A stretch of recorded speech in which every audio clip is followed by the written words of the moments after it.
¿Por qué es importante este tipo de encuentros? Mira, es un encuentro en el que la comunidad de todo el país, empresarial del sector comercio, servicio y turismo, tienen la oportunidad de reunirse con personas de otros países. Hay embajadores, ministros, cancilleres que están aquí en el seno, en la Casa del Comercio, y están conversando de distintas actividades económicas que se pueden llegar a desarrollar.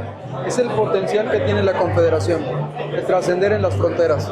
Hay coincidencias, pero también entiendo que no solamente en lo positivo, sino en lo negativo. ¿Habrá problemas que ya detectaron? Pienso en la inseguridad, pienso en algunos temores para no invertir. Fíjate que en sí las reuniones que se celebraron el día de hoy estuvieron enfocadas más en cómo podemos aprovechar la oportunidad en términos de energías renovables. Vino a Uruguay, estuvo conversando de las políticas que implementó, de la manera en la que funcionaron los estímulos, del tiempo que tienen implementando una serie de subsidios a la energía limpia, y también estuvo el equipo del embajador y el ministro de Portugal, quienes hablaron del turismo. Fueron dos temas en particular que para nosotros son apasionantes, en los cuales en uno estuvieron inversionistas mexicanos que tienen como intención traer la tecnología uruguaya, pero también llevar inversión a Uruguay. Y en el otro estuvieron grandes compradores de tours con los cuales estuvieron conversando de cómo podían hacer negocios, porque la intención es llevar visitantes mexicanos a Portugal, pero también traer portugueses a México. En sí, el entorno de la reunión fue más una jornada de negocios enfocada en temas meramente empresariales, en los cuales obviamente Uruguay planteó desde un principio que era fundamental un Estado de Derecho, seguridad. Hay ciertas condiciones de las cuales se plantean que son indispensables para que puedan crecer las inversiones. ¿Qué le piden la Concanaco, qué le pide el sector empresarial a un nuevo gobierno que arranca mañana? Fíjate que es una muy buena pregunta. Nosotros vemos, y hay una encuesta que hicimos en la organización, en la cual se establecen las principales preocupaciones de los comerciantes. La principal preocupación es la seguridad. La seguridad es un mandato constitucional único y exclusivo del gobierno federal, estatal y municipal, y forma parte del contrato social, es decir, del por qué México se integró y cuál es la finalidad que tenemos. En ese espacio es una solicitud reiterada de cada una de las cámaras en las 32 entidades federativas, en las cuales establecen que es necesaria la seguridad, con distintas vertientes, desde la seguridad pública hasta el Estado de Derecho, que son distintas condiciones. La segunda de las condiciones que están planteando, que es algo de lo que estamos recuperando en la agenda, es la transparencia y el combate a la corrupción. Políticas que están enfocadas de manera directa en acciones concretas para abatir la corrupción. Y uno de los puntos fundamentales para abatirla es la sobreregulación. En México, el emprender un negocio, operar un negocio o continuar en un negocio es todo un reto. O sea, las pequeñas empresas, las empresas familiares, las que uno ve en las comunidades, tienen que sortear grandes retos para poder operar. Ahí es donde se han planteado una serie de soluciones de maneras específicas enfocadas en mejorar esa condición. Y por último, Jorge, la economía laboral informal. Uno de los temas que la organización desde hace más de 80 años ha venido reiterando, gobierno tras gobierno, es que se tiene que atender a la informalidad laboral de manera directa. La informalidad laboral, de acuerdo con la Organización Internacional de Trabajo, es un mecanismo de generación de pobreza. Y esa es una condición que claro que puede cambiar, porque tenemos que voltear a ver a los colaboradores que están en el comercio informal, laborando, que son la mayoría. El 55% de los trabajadores al día de hoy se encuentran en ese segmento de economía laboral informal. Es un segmento muy grande que no tienen las prestaciones, que no tienen acceso a seguridad social, no tienen acceso a vivienda, no tienen acceso a crédito, no tienen acceso a seguridad social, a salud, a toda la serie de prestaciones que hemos construido en esta organización para todas y todos los mexicanos. Son las preocupaciones en sí que las cámaras han venido planteando por lo menos en estos 180 días que llevo de presidente. Muy bien. Platícanos de los números para que la gente los dimensione. ¿Cuánto tiempo tarda en abrir una empresa en México? Y si no sobreviven, ¿cuánto tiempo la aniquilan?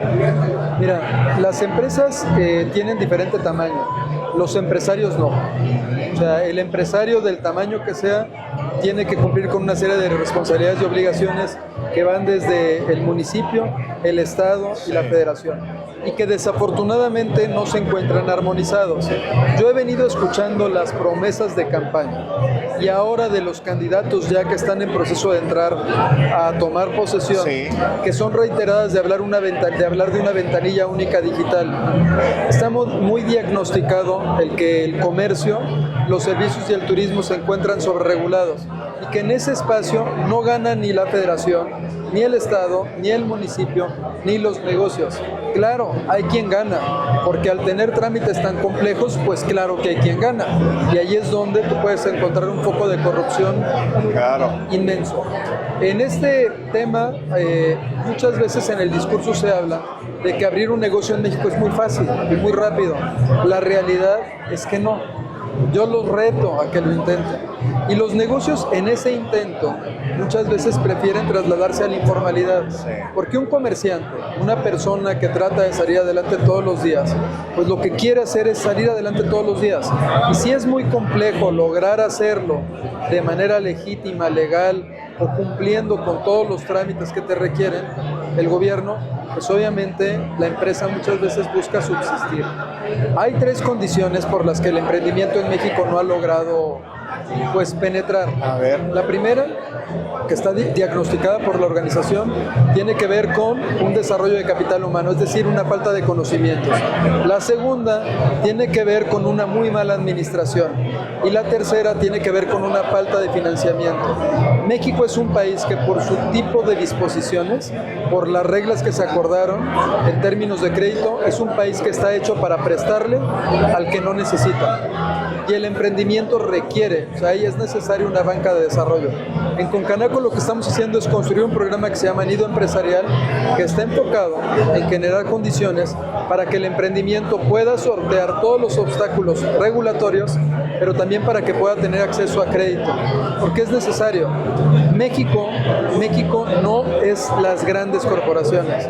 Esas grandes corporaciones pues, tienen acceso a abogados, consultores, no requieren incluso de las organizaciones. México es los negocios familiares, las pymes, que todo mundo habla de ellas y construyen soluciones para ellas, pero no son ellas. Entonces es muy difícil cuando estás construyendo soluciones para alguien que en el discurso puedes tratarte de identificar, pero en la realidad nunca has vivido ahí. Entonces tú hablas, por ejemplo, de los ODS, ¿no? Y hablas de la matriz para sostenibilidad y la Agenda 2030. Oigan, de 4.8 millones de afiliados que tiene esta organización, más del 90% son familiares, 3 personas.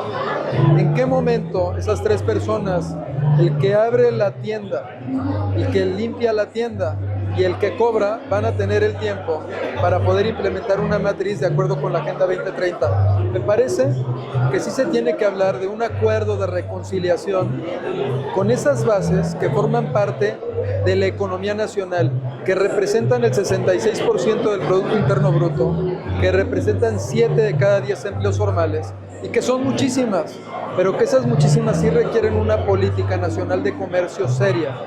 En México, desafortunadamente, ese reto no se ha sorteado, porque finalmente estamos enfocados en inversión extranjera directa, que llega de manera grande, que penetra, que se coloca, pero estamos dejando de voltear a ver a los que todos los días abren sus negocios, generan empleo, generan economía, generan cultura, generan sociedad, generan consumo local.